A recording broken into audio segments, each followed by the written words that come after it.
Diriwayatkan oleh Imam Ahmad bin Hanbal dalam musnadnya bahwa ada seorang laki-laki yang bernama Nuaiman.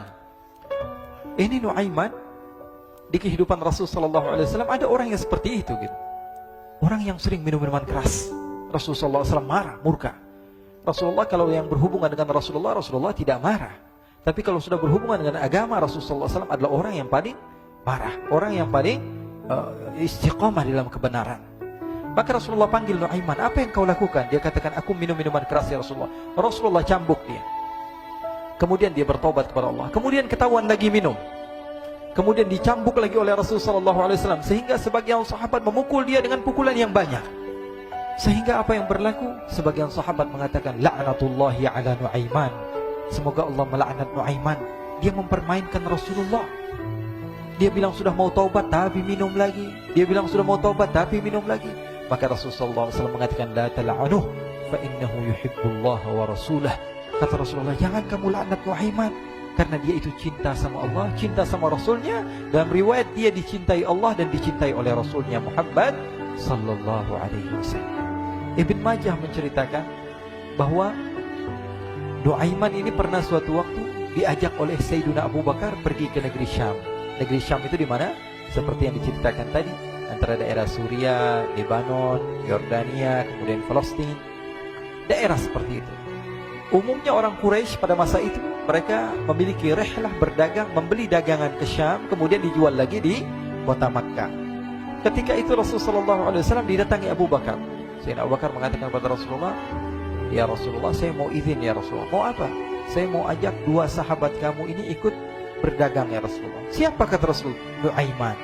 Kata Rasulullah, Nuaiman kamu mau ajak? Mau ngapain? Biar seru-seruan aja ya Rasulullah. Kata Rasulullah, ya sudah, saya izinkan kamu bawa Nuaiman.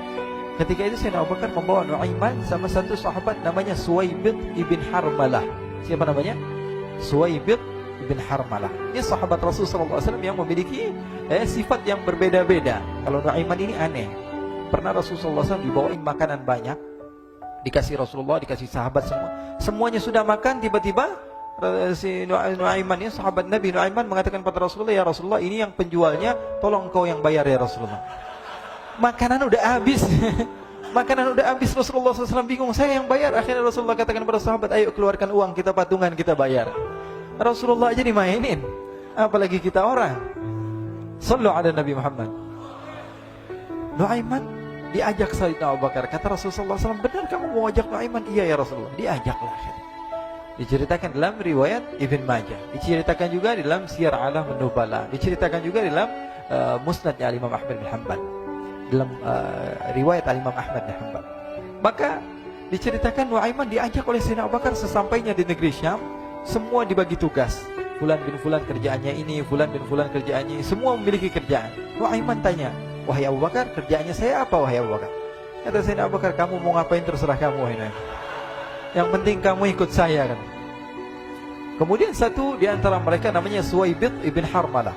Ditanya oleh Sayyidina Abu Bakar, wahai Suwaibid, kamu mau kerjaan apa? Kata Suwaibid, terserah kamu wahai Abu Bakar. Kata Sayyidina Abu Bakar, kamu menjaga makanan, karena saya tahu kamu ini adalah orang yang senantiasa menjaga amanah. Suwaibid ini kalau disuruh maju dia maju, disuruh mundur dia mundur, disuruh ke kanan dia ke kanan, disuruh ke kiri dia ke kiri. Orang yang ikut aja. Kalau Nuaiman beda, disuruh maju dia ke belakang, kasih sen kanan ke kiri belok. Nuaiman itu orang yang berbeda. Maka Suwaibid mendapatkan tugas, semua mendapatkan tugas kecuali Nuaiman. Sehingga ikhwani, apa yang berlaku, apa yang terjadi? Sayyidina Abu Bakar pergi sibuk dengan kesibukannya, sehingga datanglah waktu siang. Nuaiman sudah lapar. Nuaiman cari makanan. Dia nggak punya uang, diajak Sayyidina Abu Bakar tapi tidak diberikan uang. Sehingga dia cari-cari makanan, dia tahu Suwaibid yang jaga makanan, dikatakan, wahai Suwaibid, saya mau makan, berikan kepada saya satu roti saja. Yang terpenting apa? Saya makan sekarang, saya sudah lapar. Kata Suwaibid, ya Allah Nuaiman, kita tunggu Abu Bakar saja sehingga dia datang, karena ini amanat. Amanat dari Abu Bakar, saya tidak boleh berikan kepada siapapun kecuali atas izin Abu Bakar. Kata Nuaiman, kasih saya makanan, kalau tidak saya bikin masalah sama kamu. Merah wajahnya Suwaibid, karena dia tahu, jangankan saya, Rasulullah aja dimainin. Bingung, apa yang harus saya lakukan? Akhirnya Nuaiman bilang, gampangannya aja, kata Nuaiman, kamu kasih saya makanan, atau kalau tidak saya bikin masalah sama kamu. Bingung Suhaib pikir panjang. Setelah itu dia katakan, ya sudah Nuaiman, saya tetap mau jaga amanah Abu Bakar, karena saya takut ini adalah perintahnya Allah, perintahnya Rasulullah SAW, dan perintah daripada Abu Bakar, sahabatnya Nabi. Kata Nuaiman, kalau memang begitu kamu maunya, ya sudah, berarti kamu ngajakin berantem sama saya. Nuaiman pergi ke pasar. Dia cari-cari tempat penjualan hamba sahaya. Dia lihat-lihat beberapa hamba sahaya. Ini berapa harganya? Ini katanya 10 qalanis. Ini berapa? Ini harganya hitungan orang zaman dahulu. Kita sih hitung seperti dirham, berapa ratus dirham gitu. 200 dirham. Yang ini berapa? 300 dirham. Yang ini berapa harga hamba sahaya? 300 dirham. Harganya antara 300, 200 sampai 100. Kemudian Nuaiman mengatakan kepada penjual hamba sahaya tersebut, saya punya juga hamba sahaya, tapi saya jual cuma 20 dirham saja, murah. Apa benar ada hamba saya harganya segitu? Iya, karena dia punya aib, ada kekurangan. Apa? Nanti kalau kalian tangkap, dia bakalan teriak, saya ini bukan hamba sahaya, tapi orang merdeka. Akhirnya semua orang berkumpul mau beli. Ini Nuaiman sama Nuaiman diajak ke Suhaib bin Harmalah tadi. Kata Nuaiman, itu ada orang yang berdiri sedang menjaga makanan, itu hamba sahaya saya, tangkap saja. Oh, baik. Diberikan uang 20 dirham, dimasukkan oleh Nuaiman ke kantongnya, kemudian Suhaib ditangkap. Ketika ditangkap, Suhaib teriak, saya bukan hamba saya orang merdeka.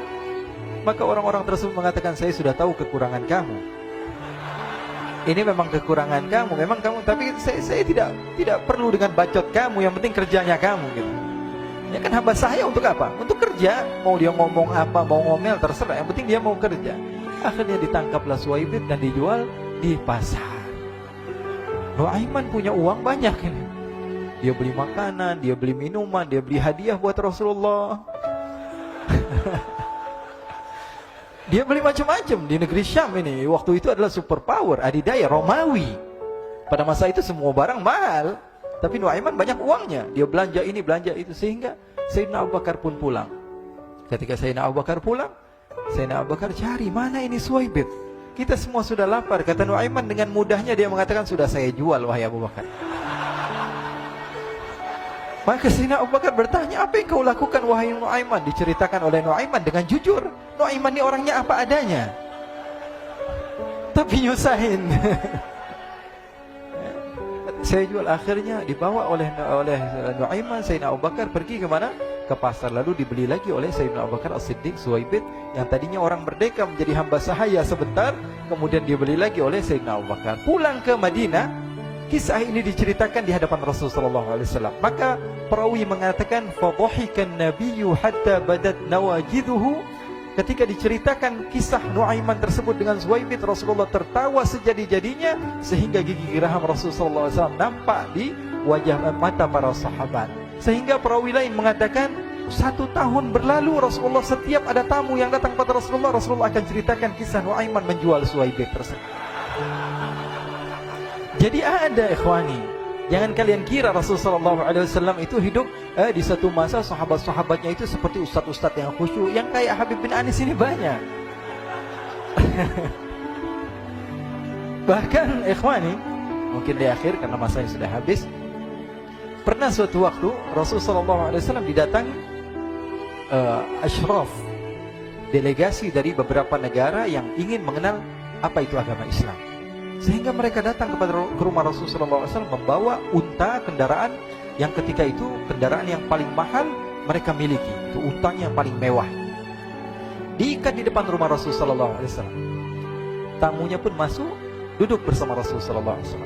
Di depan rumah Rasulullah SAW ada beberapa sahabat. Ada Sayyiduna Hamzah. Kalian tahu Sayyidina Hamzah adalah orang yang pemberani.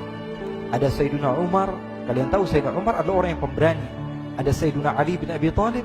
Ada Sayyiduna Sa'ad bin Abi Waqqas. 4 sahabat ini lagi nongkrong gitu depan rumahnya Rasulullah SAW, berjaga sebelum Allah Subhanahu wa ta'ala turunkan ayat wallahu ya'simuka minan nas. Ketika mereka sedang asyik duduk, tiba-tiba Nuaiman datang. Ini Nuaiman kalau datang pasti bikin sesuatu yang aneh. Bahkan dikatakan tidaklah Rasulullah SAW dalam keadaan bersedih, kecuali Nuaiman datang Rasulullah akan tersenyum. Jadi sebagian sahabat itu senang kalau sudah Nuaiman datang, pasti Rasulullah bahagia. Tapi ketika itu Nuaiman datang, ingin duduk bareng-bareng Sayyidina Hamzah. Sayyidina Hamzah katakan kepada Nuaiman, bercanda begitu. Nuaiman, kamu lihat unta orang datang dari luar Arab ini. Lihat, kata Nuaiman, ini besar banget, ini badannya besar gitu. Dagingnya pasti banyak. Iya nih, kalau kita sate enak nih ntar malam. Kata Nuaiman.